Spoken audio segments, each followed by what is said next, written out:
আসসালামু আলাইকুম। রিডিং রুমের পক্ষ থেকে তোমাদেরকে সাদর আমন্ত্রণ জানাচ্ছি। সুপ্রিয় নবম এবং দশম শ্রেণীর শিক্ষার্থী বন্ধুরা, আমি তোমাদের এখন পঞ্চম অধ্যায়ের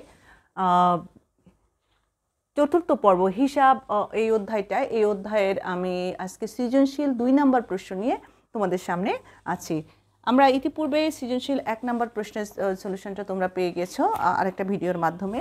এটা চতুর্থ পর্ব তৃতীয় পর্বের মাধ্যমে তোমরা পেয়ে গেছো। এখন আসো আমরা এই প্রশ্নটা একটু পড়ি যে কি আছে এখানে। প্রশ্নটা হচ্ছে,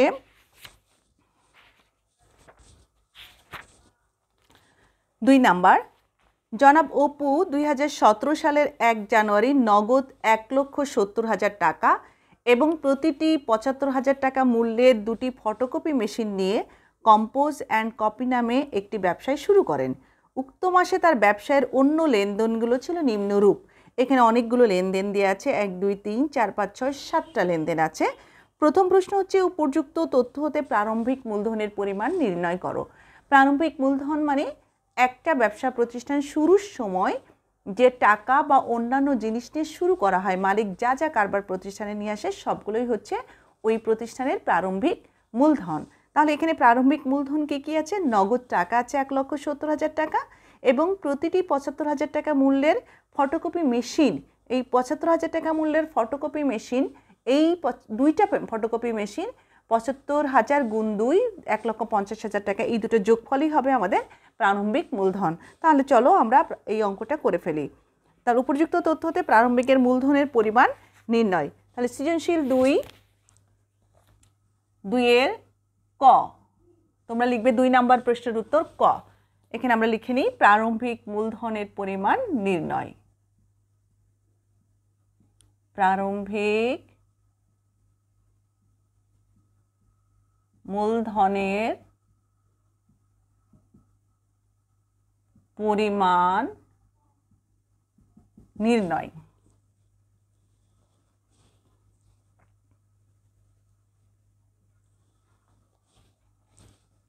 আমরা এখানে টাকার ঘর 2টা দিয়ে দিব। বিবরণ টাকা টাকা প্রথমে আসবে, এখানে যেহেতু তারিখ আছে আমাকে কিন্তু তারিখের ঘরটা দিতে হবে। আমি প্রথমে কাটতে ভুলে গেছি তারিখ, এবং তারিখের মধ্যে আমি সালটা সবসময় দিয়ে দিই, তোমরাও দিয়ে দিবে। জানুয়ারি 1। নগদ টাকার পরিমাণ হচ্ছে 1,70,000। জানুয়ারি মাসে আরও 1 তারিখে যেটা আছে অফিস সরঞ্জাম, ফটোকপি মেশিনটাকে আমরা কি বলি? অফিস সরঞ্জাম। ব্র্যাকেটে দিয়ে দিলাম আমি ফটোকপি মেশিন।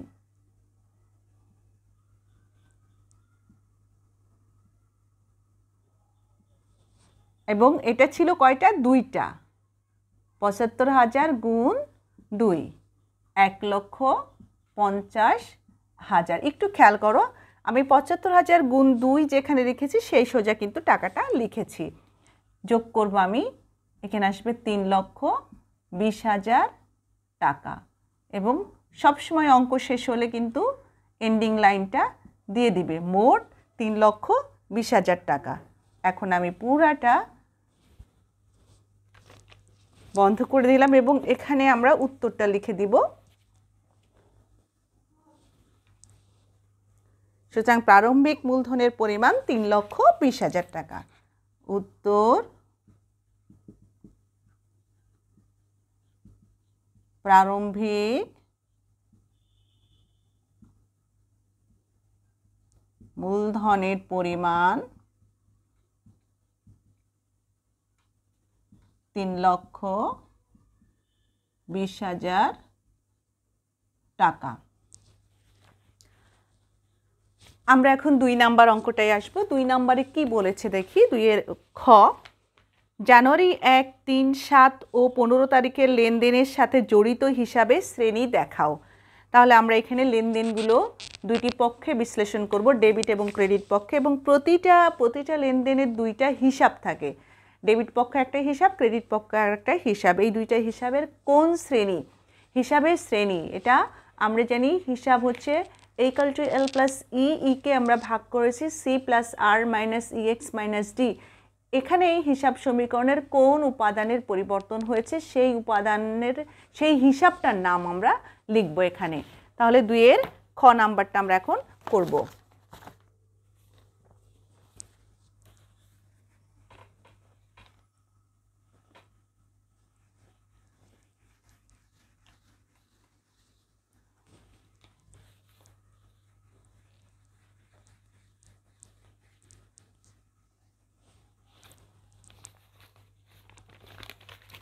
আমরা লিখব লেনদেনের সাথে জড়িত হিসাবের শ্রেণী নির্ণয়। 2-এর খ লেনদেনের সাথে জড়িত হিসাবের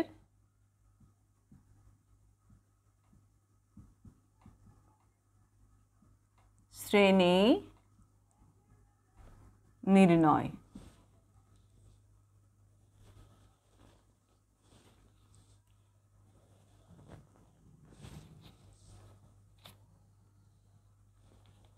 তারিখ, পক্ষ/হিসাব অ্যান্ড হিসাবের শ্রেণী। আমরা তারিখে এখানে চলে আসব। তারিখ 2017, পক্ষ/হিসাব, যে কোনো একটা লিখলেই চলবে, তোমরা হিসাবও লিখতে পারো, পক্ষও লিখতে পারো, এবং হিসাবের শ্রেণী। কোন শ্রেণীর হিসাব এটা? জানুয়ারি মাসের 1 তারিখে এখানে নগদ দিয়েছে 1,70,000 টাকা এবং প্রতিটি 75,000 টাকা মূল্যের ফটোকপি মেশিন এই দুটো প্রতিষ্ঠানে আসলো। তাহলে নগদান হিসাব, এটা কিন্তু ডেবিট পক্ষ। নগদান হিসাব, অফিস সরঞ্জাম এটাও আনলো, দুটা ফটোকপি মেশিন, এবং মালিকের মূলধন হিসেবে এটা আসলো। একটু কথা বলবো এখানে, খেয়াল করো। আমি ক্রেডিটটা একটু সরিয়ে লিখেছি, একটা TO2 লেখার জন্য যতটুকু জায়গা লাগে এতটুকু জায়গা আমি সরিয়ে লিখেছি। তোমরা যদি এটা না লিখে এরকম সমান করেও লিখো তাতে সমস্যা নাই। হ্যাঁ, তো এটা ডেবিট এবং ক্রেডিট বোঝানোর জন্য এখানে যেহেতু ডেবিট ক্রেডিট কোনোটাই আমরা লিখছি না, এই জন্য একটু সরিয়ে লিখেছি। তোমরা এখানেও মূলধন হিসাব লিখলেও কোনো সমস্যা হবে না। নগদান হিসাব আমরা জানি সম্পদ, এটা হিসাব সমীকরণ এর পরিবর্তন, অফিস সরঞ্জাম ও সম্পদ, এবং মূলধন সব সময় মালিকানার সত্ত্ব।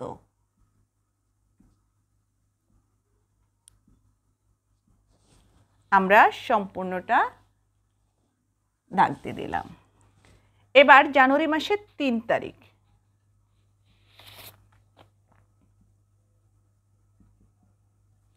জানুয়ারি মাসের 3 তারিখ বলেছে ব্যাংকে 50,000 টাকা জমা দিয়ে হিসাব খোলেন। তাহলে এখানে আসবে কি? ব্যাংক হিসাব এবং নগদান হিসাব। ব্যাংক হিসাব এবং নগদান হিসাব দুইটাই সম্পদ।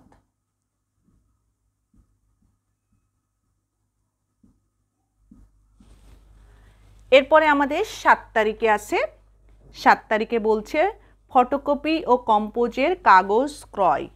ফটোকপি ও কম্পোজের কাগজ ক্রয়, আমরা জানি কাগজ ক্রয়, কালি ক্রয়, কার্বন ক্রয়, এই ধরনের কলম ক্রয় আমরা মণিহারি হিসাব বলে থাকি, মণিহারি হিসেবে আমরা অন্তর্ভুক্ত করে থাকি।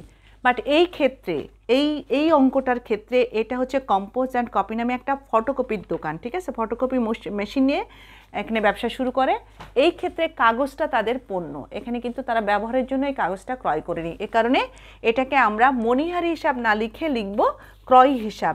এই কাগজটা বিক্রয়ের উদ্দেশ্যে ক্রয় করা হয়েছে, এ কারণে এখানে মণিহারি হিসাব আসবে না, না এসে এটা আসবে ক্রয় হিসাব। ক্রয় হিসাব ডেবিট অ্যান্ড নগদান হিসাব ক্রেডিট।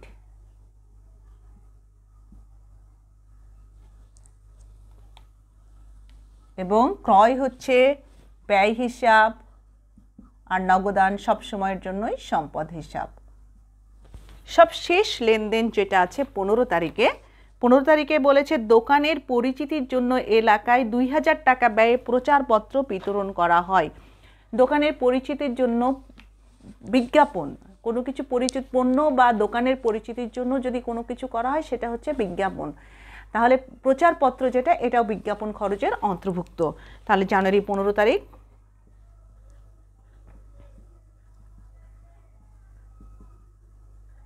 বিজ্ঞাপন হিসাব ডেবিট অ্যান্ড নগদান হিসাব ক্রেডিট। বিজ্ঞাপন হিসাব ডেবিট, নগদান হিসাব ক্রেডিট। বিজ্ঞাপন ব্যয় এবং নগদান যথারীতি সম্পদ। আমরা এভাবে লেনদেনগুলো ডেবিট ক্রেডিট করে দুইটা পক্ষে বিশ্লেষণ করে, এখনও তো ডেবিট ক্রেডিট না, দুইটা পক্ষ বিশ্লেষণ করে আমরা হিসাবের শ্রেণীগুলো বের করে দেব। এবং এভাবে করলে তোমরা এখানে 4-এ 4 নাম্বার পাবে। তাহলে আমাদের 2-এর খ শেষ এবং আমরা এখন 2-এর গ নাম্বার প্রশ্নটা দেখব কি চেয়েছে এখানে।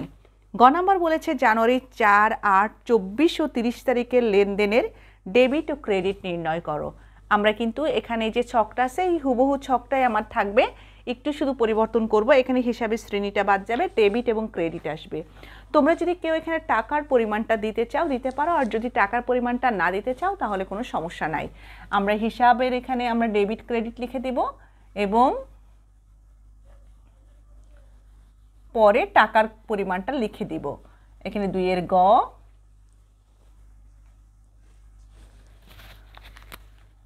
গ, এখানে শুধু আমার তারিখগুলো পরিবর্তন হয়ে যাবে।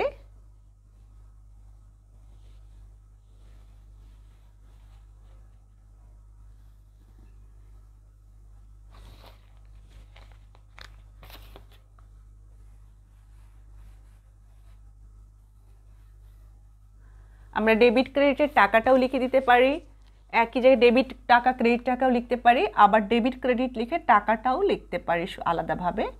আমরা একটু করে দিচ্ছি, এটা ডেবিট ক্রেডিটের একটা ঘর করলাম এবং একটু সরিয়ে আমরা টাকার ঘরটা করে দিচ্ছি এখানে।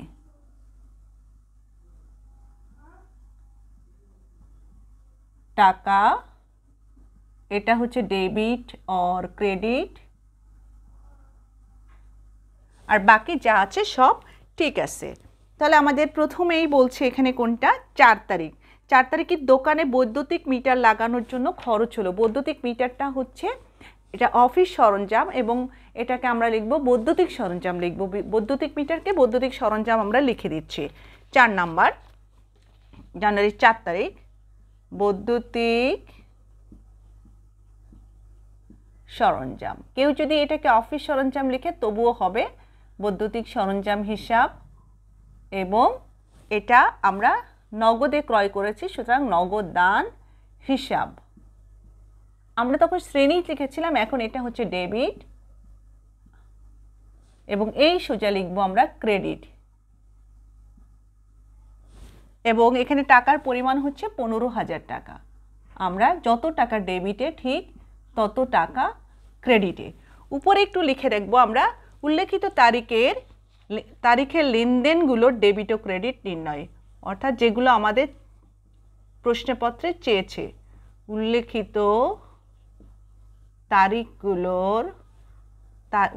তারিখের লেনদেনগুলোর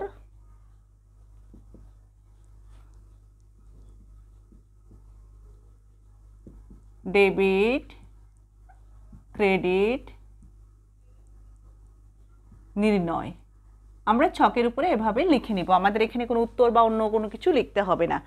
8 তারিখে আমাদেরকে বলছে, 8 তারিখে বলছে বাকিতে একটি ফ্যান ক্রয় 3000 টাকা। ফ্যান যেটা আমরা কিনে থাকি এটা হচ্ছে অফিস সরঞ্জাম, এটা হচ্ছে অফিস সরঞ্জাম হিসাব। এবার একটু খেয়াল করো, অফিস সরঞ্জাম হিসাব আমরা আগে কিনেছিলাম নগদে, সুতরাং আমরা নগদান হিসাব ক্রেডিট দিয়েছিলাম। এখন এটা বাকিতে কিনেছি, তার মানে কেউ আমার কাছে টাকা পাবে, তাই না? তাহলে কোনো ব্যক্তি বা প্রতিষ্ঠানের নাম কিন্তু এখানে উল্লেখ নাই। তাহলে এটা এখন পাওনাদার হিসাব আমরা লিখি না, এর পরিবর্তে লিখি প্রদেয় হিসাব। প্রদেয় হিসাব, যেহেতু ফ্যানটা কেউ সরবরাহ করেছে আমাকে, সরবরাহকারী হিসাবও যদি কেউ লিখতে চাও তাহলেও পারবে, তবে প্রদেয় হিসাবই আমরা লিখব। সরবরাহকারী হিসাব, প্রদেয় হিসাব লিখলেও চলবে, সরবরাহকারী হিসাব লিখলেও চলবে। এটা ডেবিট এবং এটা ক্রেডিট। টাকার পরিমাণ 3000। যত টাকা ডেবিটে ঠিক তত টাকাই ক্রেডিটে। এরপরে আসছে 24 তারিখে, একটি স্কুলের প্রশ্ন ফটোকপি বাবদ নগদে পেল 8000 টাকা। এটা একটা সেবামূলক প্রতিষ্ঠান, সেবা প্রদান করে তারা আয় করেছে প্রতিষ্ঠানটা। তাহলে আমরা টাকা পেলাম নগদ দান হিসাব ডেবিট। আমি দেখো এটা সমান সমান লিখেছি, এভাবে লিখলেও কিন্তু নাম্বার কাটা যাবে না।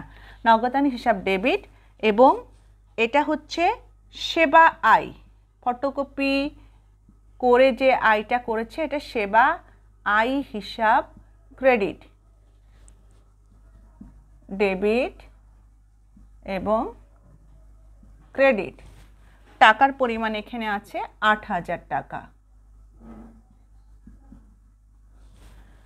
সবশেষে আমার 30 তারিখে যে লেনদেনটা আছে সেটা হচ্ছে দোকান ভাড়া বাবদ 5000 টাকা চেক প্রদান।